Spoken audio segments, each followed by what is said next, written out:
Hey viewers, welcome to another game of Casual Pro Gamer. Today we are discussing our next god, and that is going to be Anhur. Anhur is physical DPS, now physical carry, I guess, ranged, and the most played god in this game. Yeah, he is very hard to play. I will not be able to demonstrate him perfectly simply because I do not have enough practice time with him because I don't actually play him normally. So I will discuss the items first, and then in the next video I will show you some tricks that you can do. It may take me a while to get it right, but yeah, I do know the tricks. It's just that most of the tricks are pretty hard to perform. And yeah, since he's a carry, not landing a perfect combination of skills kind of kills you most of the time. So you might want to consider that before playing him. Unless you're playing on low level, and then you can play him like any other champion, and just as long as you don't overextend, you should be fine. Yeah, he can do very, very well with the right items and right, just aggression. So he's all about the damage. So Girdle of Might definitely comes in as a possibility. Also Combat Blink would be a possibility. For Girdle of Might, of course, you want to go for the Girdle of Inner Power.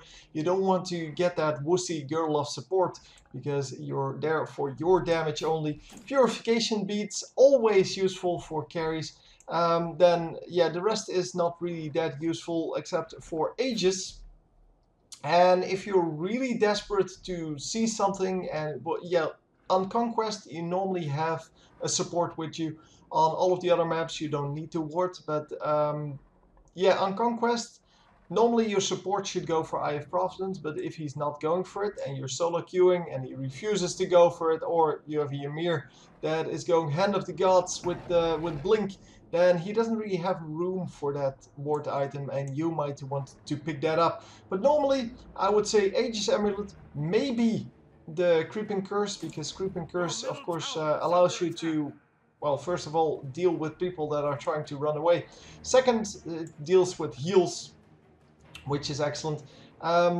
The Purification Beat, Combat Blink, and Girdle of Might, those are kind of your choices that you have, and you can go from there. So starter items then, these are the items that you first start off with, mostly on Conquest. On the rest of the game modes it's not really that useful. Death Stall really is the only thing that comes to mind. Boomba's Mask if you're trying to jungle, because, well, Anhur can jungle, but yeah, it's not really a good jungler. Mark of the Vanguard only if you're like in a solo lane, 1 versus 2 or something like that, which should never happen. And of course you're never going to be the support. So yeah, never go for the Watcher's Gift. Then Power. This is where your main thing is. Death Stall, as I said, your main starter item. I assume I did say that. Heartseeker, yeah, that is a very, very good item for you. You pick up a lot of minions. It's very easy to pick up minions with Anhur, and you can definitely do well with Heartseeker. You have a nice escape, and you should build all damage, because you should use that escape for what it's designed for, as an escape, and therefore you should be fine, even if you build full damage. Heartseeker, Titan's Bane, Ninja Tabbies, as in Warrior Tabbies. Tabi, I should say. Those are kind of your main items, and then lifesteal wise you can go for the Devourer's Glove, but we will see the lifesteal later on. You can also go for the Beat Stick if you're having trouble with healers. Executioner, definitely good. It increases your attack speed, it increases your power, but it's not a high damage item. So for early game it's good, for late game it's not so good. Then Frostbound Hammer, you should probably stay away from that. You should also stay away from Shield unless you're having real trouble taking magic damage. And that shouldn't happen, because you should play it safely. Jotun's Wrath, yeah, you're not going to cast that many spells. You should be able to just auto-attack minions to death. And yeah, that way you will have plenty of mana available for those engages. You should also have all of your cooldowns available for those, those attacks on gods, I guess. So you shouldn't need the cooldown reduction either. It is just damage. Kin's Blades, definitely nice. You have two different ones. Pick whatever fits the game state at that point. There's a big difference between the two. This one is more useful if you deal with people at full health. This one is more useful if you deal with people that are missing a chunk of health. So it all depends on who you're playing with, who you're playing against. Because if they're all full health, so if you play against yourself basically, then you want to do that maximum health thing. Because you're always going to be at full health, and the chances of you getting one hit in, yeah, they're there, but getting multiple hits in, that should never happen. So you might as well just take your profit when you can get it. Transcendence, definitely not for you. Void Blade, definitely for you, because it gives you penetration. Focus Void Blade, of course, not the crappy, this normal Void Blade. You don't want the AoE effect. You don't need that. You're a carry, man. You go for the full penetration. And Bloodforge, another great item for lifesteal. But it is not the greatest because you're never going to go very. Oh no, hang on, that's another one. No, it's decent. It's not great, but it's decent. Yeah, I kind of confused it with another lifesteal item. Rage. Yeah, I guess it's okay. I guess it's a good item. It increases your attack speed once again. Attack speed is really good on Anhur.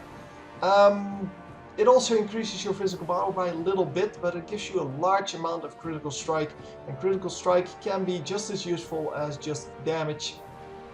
Of course, all damage after that should be pretty useful as well, because if you do double damage, then every point of damage that you get basically doubles.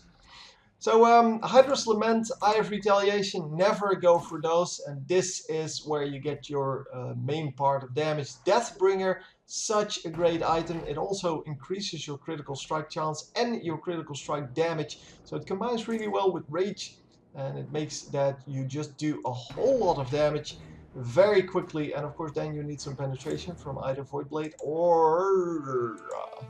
well, I guess Executioner. Titan's Bane, that's the one that I was, that I wanted to say.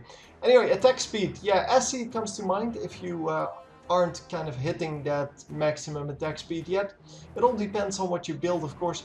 But physical penetration, attack speed, and lifesteal, that is just too good to be true. Of course, the Death Stall also gives you some, well, it's not technically lifesteal, but yeah, it gives you some health. It is good like that. Soul Eater, yeah, not so much for you. It is a good item, I'm not saying that, but it's not really your good item. Witchstone only if you're really in trouble and you need something to defend against physical damage. But normally not. Normally Kin's Blades would be a good choice. As I said, Rage. Fatalis, not for you. Then Lifesteal, here we have all the Lifesteal items that you can get. Kin's Blades, probably the #1 choice. Assy, yeah, you're never going to drop below 35% health. At least not while still fighting. So Assy may not be the best for its special ability. It is, however, very strong in the physical lifesteal, attack speed, penetration department. So it gives you a lot of good stuff. But yeah, it all depends on what you want out of it. Personally, I would recommend Devourer's Gloves because, well, they give you a lot of lifesteal. They also give you a lot of extra power. Well, not like a super big amount, but it is 60 physical power. Of course, you are going for this one, not this one. It is 60 additional physical power, and it gives you, hang on, that's like 25% physical lifesteal. That is a huge amount for one item. Bloodforge can also be very useful, but it's not as much physical power, it's not as much physical lifesteal. But, well, if you start attacking people, then you can get the same stats, but you do need to hit them a couple of times before that actually comes into play. Kin's Blades, yeah, as I said, the main item in my opinion. Together with Devourer's Gloves, you can basically choose between those. Both of them are very good, and here you have two choices that are both are valid, as I said, but it all depends who you're up against. yeah, overall, my number one pick would be Devourer's Gloves. But hey, it's all up to you. You can make the choice yourself. Penetration then. This is a very important category because for a carry, if people build armor, or in this case, physical protection, then you want to make sure that you have enough penetration to deal with that. Titan's Bane will take care of any amount of that. And of course, well, we have several of the smaller items. Assy, if you're saying, well, might as well. I mean, I need some lifesteal, but I also want the penetration, so just group them together in one cheap item. 1800 gold is not a lot. It is a very cheap item. It does a whole lot of good. And of course, your Ninja Tabi, because you're getting Warrior Tabi, or sorry, your Tabi, because you're getting Warrior Tabi. They also have penetration. So flat penetration, percentage penetration between those two. Yeah, you can choose the Void Blade. As I said, it's an awesome item. And I think you should stick with those, unless you're going up against a really heavy defensive team, and then you might want to mix in either Executioner, Assy, or Jotun's Wrath. Not all of them, of course, but, well, some of them. I don't know. Then Critical Strike. This is a big chunk of your damage. Deathbringer should definitely be in your build at all times, even if you're doing really, well, poorly. This should still be in your build, maybe as your 4th or 5th or 6th item, but it should be in your build because it is such a big amount of damage and it increases your lifesteal, it increases your chances of actually getting out alive, because if you kill someone, it's hard for them to kill you. So Rage, also a good item. Golden Bow, not for you. Defensive items, well, basically, unless I already mentioned them, so like Void Blade, you should skip this entire branch. You shouldn't build any defensive items unless you're really in trouble, and then, yeah, I can't really recommend anything because it all depends on what you're doing wrong, so who's killing you basically. Hydroneal Lion, Witchstone, those are kind of good items against physical. Sovereignty if your whole team is having trouble, but your support should get that, in fact. Void Blade, yeah, you should get that. That is just a great item. I mean, Focus Void Blade, you can see 30 physical power, 50 physical protection, and 25 physical penetration. It's a good combination of everything. And magical, yeah, magical defense. The only thing that really comes to mind is shield. That might be in your build, but if you didn't mix this in, or if you want heavier protection for a cheaper price, actually it's not cheaper. I thought it was cheaper, but it's actually more expensive, but it does give you more protection. So instead of just the HP 5, you get an additional amount of health. So yeah, Bulwark of Hope would come to mind. But normally Shield would be, yeah, if you're really having trouble, and it seems that I bought it now. If you're really having trouble, then Shield sure would be a decent thing to go. Health, not your thing. You should never buy any health items unless I already mentioned that. Once again, HP 5, same thing. And then for all of the others, I can be very quick. If I didn't already mention them, it's not your item. You should build him very easily to be as high damage as possible with the lowest amount of protection that you can get away with. It's as easy as that. He is a full-blown carry. The more damage you have, the better your team will do. Unless you screw up, and if you screw up, nothing will help you. So yeah, there's that. Anyway, that's all I have to say about that. I decided to make this a little bit shorter because by now, if you follow the series, you should know the items pretty well and why I recommend certain items. So what they do, why I would recommend them, and what you should do with them. So I don't have to explain that every time. But yeah, in case you have questions, that's what the comment section is for. So leave me a comment if you still have questions.